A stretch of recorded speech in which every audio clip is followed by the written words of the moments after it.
Alright. Woo! Alright. Alright. First deck profile, of course.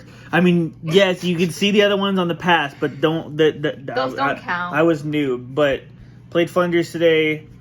Definitely hard misplay one of my rounds, but I did 2 tourneys and went X1 both. Couldn't find my twin twisters for the Thunder Mirror until I found them later, so that was kind of unfortunate, but you know. Can do deck profile and explaining. Of course, is it in the shot? Yeah. Of course, I mean, the usual 3-3, and then I play 1-1. Deck's actually consistent still with just these 2. I mean, you could always fluctuate based on how you want to do it, but do that. 1 barrier statue, because if you don't play it, you probably are losing. This engine, this plus the field spell, which I'll get into, is honestly just way too good. It kind of works similarity to Kagamucha Knight. It's not mandatory, but it is optional, so just before your opponent is allowed to activate like Ash and things like that. What? No. It's before you're able to actually trigger Ash, because Ash is a quick effect or a fast effect, so this does chain block like Rabina and all that stuff that you normal summon. It's really good, and then of course it will also chain block the next normal summon, because it will be able to foolish one of these from the deck unless you hard open the fail spell. I mean, what do you do? But that happens. But if you don't, it does chain block again, which really works with M-Pen. You usually chain this to Eagle and normal summon, and then it will chain block M-Pen. 1 M-Pen, people play 2. It's like the biggest fight on the Duelist chat. Personally, 1 is my favorite, because unless you're going against Floowandereeze specifically, you can always just recycle it with Stree and Toucan. Like, it's crazy. I've literally had it impermed on my opponent's turn, and then I just adventure it back to Banished, and search Toucan, and then just combo off with the trap back into M-Pen, and then they just scoop. 1 big chicken, because, I mean, kind of have to. Big chicken. Yeah. And 1 Ryza. I only play 3 because there's no reason to play more. I mean, realistically, if anything, you play 2 Ryza just because you can't add it back like you can this. But for right now, this is fine. The 1 hand trap, for some reason, Flunder players are thinking that it's okay to side deck or even just not play. I mean, this card literally is just a win. Literally, today I activated this card and I just like summoned M-Pen. My opponent looked at their hand for a while after drawing. They're like, anyways, game 2. Like, honestly, this card really solves a lot of issues. And when you explain this card to people who don't know what it is, they usually just scoop because they realize they cannot use their graveyard. And any card that has to actually send a graveyard for cost cannot activate. Into the spells. 3 fail spell, of course, because, I mean, have you read this card? It's card's cracked. basically the best fail spell. Card's cracked, and under D-Shifter, it cannot be ogred or drolled, so... 3 of the new spell, and the reason why I've decided to come back and play this deck is finally consistent. This card really just honestly cracked. Had a losing match, but then I drew off of this right here. I drew 1, I drew this, and I normal summoned Rabina. They decided to Fog Blade, and I was like, nope, banish, search Eagle, and that was about it. Like, this card honestly is just way too sacky for what it is, and of course wanted this card.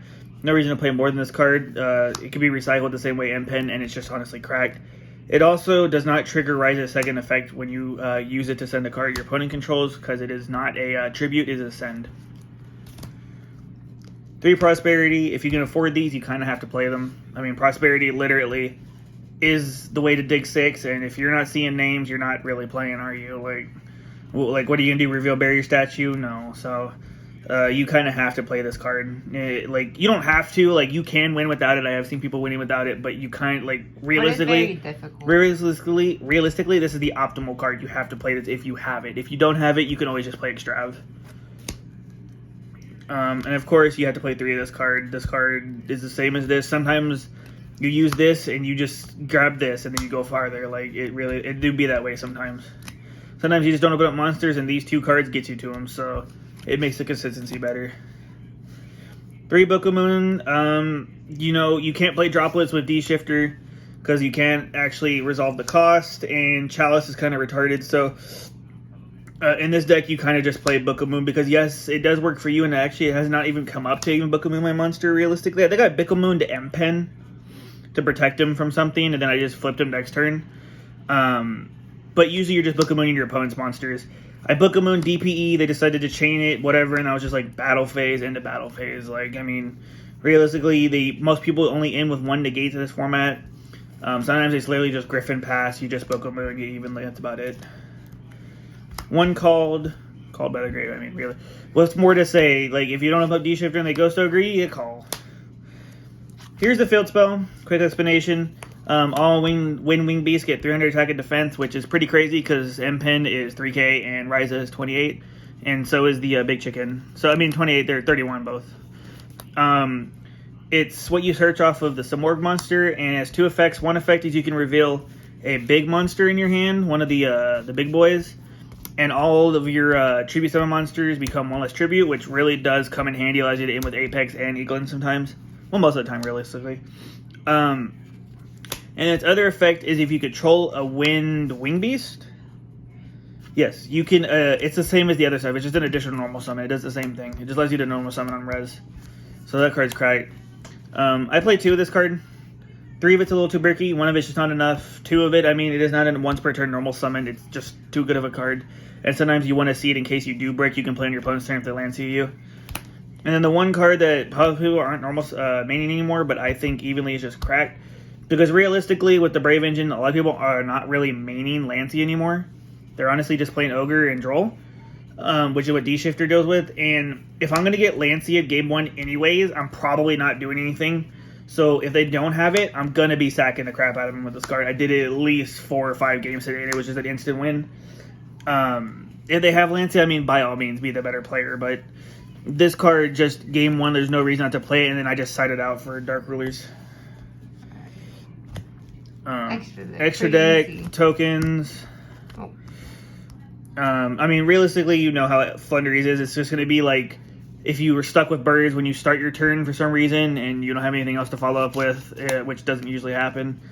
Or you're playing against invokes and they Maximus. So this can search anything. This card for piercing. Zeus, because I mean Zeus, right? These are for when you get Maximus. This only works if you have a banished card. You can search Flunder, and then this allows you to shuffle one, put one back and draw one. Intis to pop, this to summon this to shuffle back things. Like you shuffle back DPE. I mean, you don't need to, but you can shuffle back your own cards if like they're in the graveyard and you need them. And then these because I haven't finished filling out this extra deck because I was playing Trap Tricks. Side deck, mandatory trap. You kind of have to have this card. Thank God, at least as a common, it's kind of budget. Even in the Flunder mirror match, this card's cracked because it doesn't specify only wing beasts can use their effects. It still affects your opponent and wing. Like, what are they gonna do? Tribute like normal summon Rabina pass. Like judgment, because I mean, why aren't you judgmenting things? I mean, even in the mirror match, you judgment Rabina. It's like okay, anyways. This is what I usually take out for Dark Roller when I know they're gonna put Lancia. I mean, self-explanatory. Negate the whole board. I don't care if I'm not doing damage. I'm not usually OTKing with Flunders anyways. I didn't find these until after the Flunder match, but you kind of have to play these for the Flunder match for sure because it's, I mean, the trap's a main phase only. And it just helps against like anti-spell. I got hard stacked turning 1. That's why I lost against Sword Souls because they like their board was easy. I had Dark Roller and all that stuff. Like that's not the big thing. It was when you flipped that, I was like, oh well. And then I mean Lancia for the mirror match. Anything else that involves Lancia, I mean.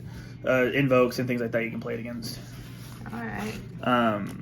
But I just wanted to post it out there. Thank you guys for watching. I'll try to do some more deck profiles soon. Bye. Peace. Bye.